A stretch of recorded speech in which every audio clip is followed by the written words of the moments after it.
Welcome back to the Very Short Introductions podcast. New episodes will premiere every Thursday through to June. We hope you stick around to listen.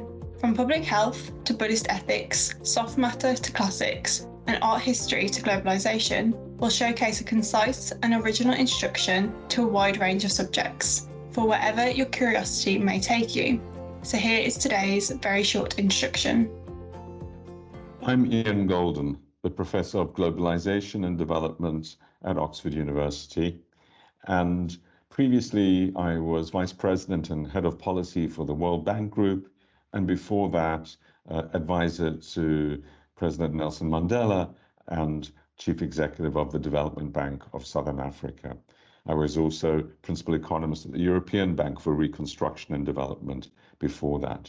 I've written a VSI on development entitled Development, a Very Short Introduction, because I'm passionate about development and question how countries develop, why some people are poor, why others are rich, and what can be done about it. The topic of development is interpreted very differently by different people. Indeed, the university's development office is the fundraising office. But for me, development is really about how people, how societies, how individuals develop over time, and develop in a very broad sense, not just economically, but how they are able to play an active role in societies, how they're able to get jobs and incomes, how they're able to ensure their freedoms to participate, to get the food they want, live where they want. It's a very broad concept that incorporates multiple dimensions. So the book really explores, and my work explores, this broad question about why some people are rich and why others are poor, why some countries are rich and some are poor, and within countries why we see such vast discrepancies and what can be done about it. I first got interested in this subject because I was born in South Africa. I grew up there, and I saw from childhood the gross inequalities firsthand and tried to make sense of them. Of course, the country was institutionally focused on separating people and by inequality. But what I came to discover later on is that although the inequalities and the form of inequality in South Africa was extreme, there was massive poverty elsewhere too, and massive inequalities. And many governments were not doing what they should do to help people that were born into poverty. And I studied economics at university. I went on through the London School of Economics and at Oxford to continue to study these questions. And my whole career has been spent on these questions. So I do believe that these really central questions of why people are rich and why some are poor and why countries develop and others not are at the focus of most of the work I do.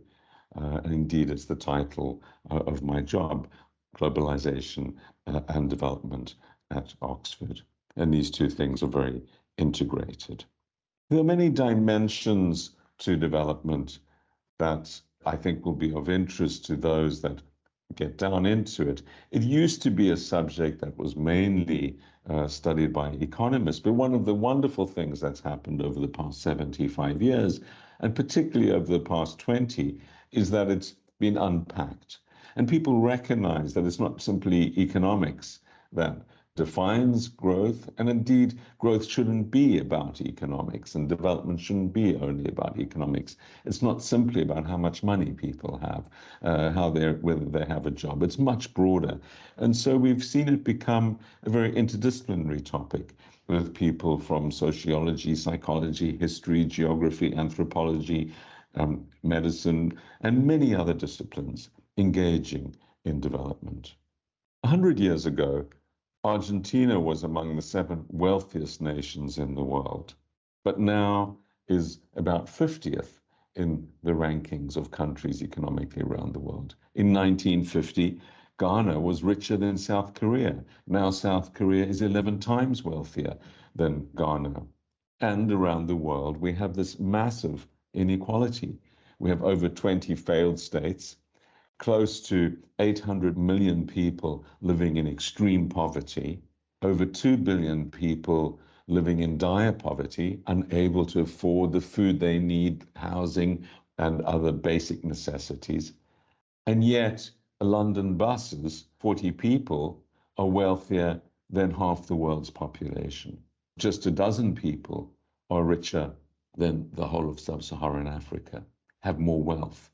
So it's not that the money's not around, it's that whether people can access it and whether people can access freedom and access rights is very, very unevenly distributed. And trying to make sense of this and trying to understand how these things arose and why it is that some people have enjoyed this extraordinary development and others not is at the heart of what I'm interested in.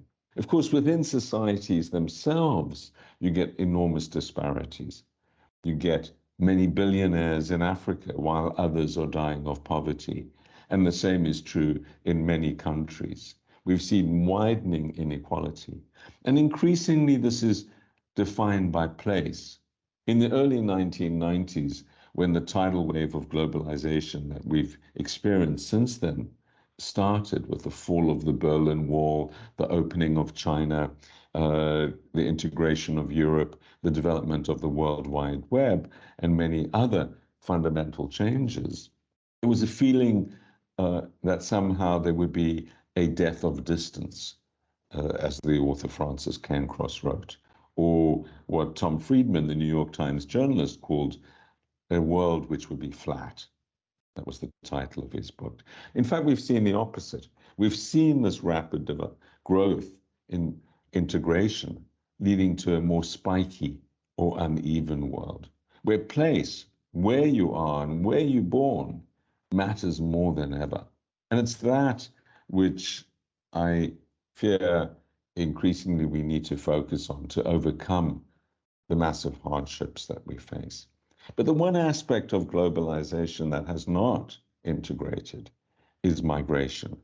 What we've seen is that it's harder and harder for people to escape poverty. That was always the way that our forefathers escaped famine, wars, and poverty. They migrated to where new opportunities arose. But that door has been closed to the overwhelming majority of the world's citizens. And so what one does about it now has to be largely resolved within countries. A lot of literature that's developed in the development sphere as to why some countries have managed to escape poverty and others not. And within them, the overwhelming majority have been able to escape poverty. But when we focus on this literature, we need to also look behind the headline numbers because countries that can be, on average, rather similar, say Bangladesh and Tanzania, average incomes are not that different. And yet, life expectancy in Bangladesh is 12 years more than it is in Tanzania. So it's not just the headline numbers that matter. It's, of course, many, many other things. And it's those that matter to ordinary individuals, whether gender rights, the rights of disabled people, the rights of movement, political rights, those are what matter. There are many different authors who've written books, which I look through and try and make sense of and then give my own ideas as to why we have these massive inequalities between countries. Some focus on history, colonialism, and resource extraction. Some focus on geography, that it's very difficult in the tropics to grow many there's tropical crops, but not grains and others. And of course, that diseases like malaria and others are much more common in tropical countries, and that the more temperate zones have been more conducive to economic development and social development. Others focus on institutions left by colonialism and the different legal structures of the British and the French and others and the legacy of them. But what has also been shown is how, despite all these things, people and countries have escaped poverty. Singapore was a swamp. It had been a British colony and yet it developed into one of the wealthiest places in the world. So some countries can seem to escape both their tropical location or their colonial history and become more developed, where most citizens in the society do much better. But no country is an island economically, and the way that countries engage with the rest is a key determinant of their development outcomes. It was the opening up of China after a long period of isolation that allowed it to suddenly leap forward in the way that it has. And average incomes in China and many other indicators like have doubled about every 10 years over the last 40 years. But of course, there are trade-offs in all of this, and trying to assess what these are depends very much on one's starting points. Literacy, education, health are at the heart of what development is about, particularly the education of girls and boys, the empowerment of women. And what we see that there's also a very close link between this development and the demographic changes that happen. We've seen fertility rates plummeting in many, many countries. Over half the countries in the world, including half of the less developed countries, are now below replacement level, which is about 2.1, due largely to girls' education, the availability of contraception, and the knowledge and the power of empowerment that allows girls and women to choose whether they're going to have babies or not. There were books written in the 70s and 80s about the population bomb and explosion. Those have given way to new concerns about falling workforces in most places, except for a handful of countries, mainly in Africa, in no small part due to the improvements in gender rights that are associated with development and are a key dimension of it. The participation of women in the workforce, the participation of women in political processes, their rights in the home are absolutely central to development. The future is going to be largely determined not only by what countries do within themselves, but of course by global risks. And that's always been the case, but more so. The pandemic was a massive shock for everyone around the world, but particularly affected poor people and in poor countries because the governments did not have the means to support people, to give them social security, to give them public health, to give them vaccines, etc. And so these shocks and the pandemic and the financial crisis were amongst them, increase and exacerbate inequalities and set back development. Conflict, similarly, is development in reverse. It takes what already has been created and destroys it. And so it's very difficult to imagine a development without peace. Climate change is going to provide a massive challenge to development everywhere. It's going to affect poor countries and poor people most dramatically because they cannot afford to build what they need to move to higher places or away from oceans. They cannot afford to pump water further and deeper. And if you look at a city like Los Angeles or Phoenix in Arizona, these are cities in the desert where people with enough money live comfortably in an air-conditioned bubble. But that is not an option for most people in the world. And so how the world responds to climate change, the support given to countries to allow them to adapt, and of course, the urgency with which we reduce our carbon emissions is at the heart of the development agenda and cannot be separated from it. Development is an integrated, interdisciplinary topic, and it's not only integrated because it requires people from many different disciplines to understand it, from law, from science, from medicine, from economics, from sociology, anthropology, and many others. But it requires all of us to play a part. We all have a responsibility. What countries give in aid is part of this responsibility, the rich countries, but also what we do with our carbon footprints and in other ways. Aid has been a much misunderstood concept, but aid is absolutely vital if it's given to governments which will use it to alleviate poverty, if it's given to corrupt regimes and ends up in bank accounts, if it's given to our own consultants in the rich countries, which a growing share of aid unfortunately is, if it's given for the wrong purposes, aid is of course wasted.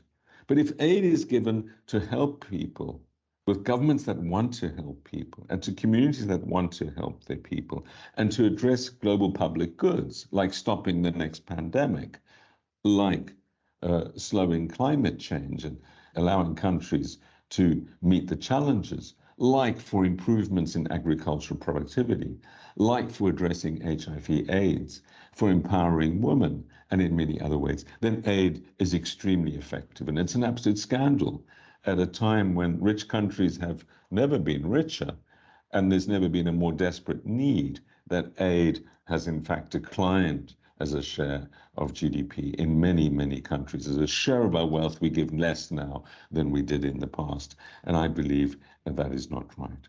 So what I work on and what the book seeks to cover is how we can achieve development, how we can ensure a world free of want and starvation, overcoming insecurity and discrimination, and where people can achieve things that they have a reason to value.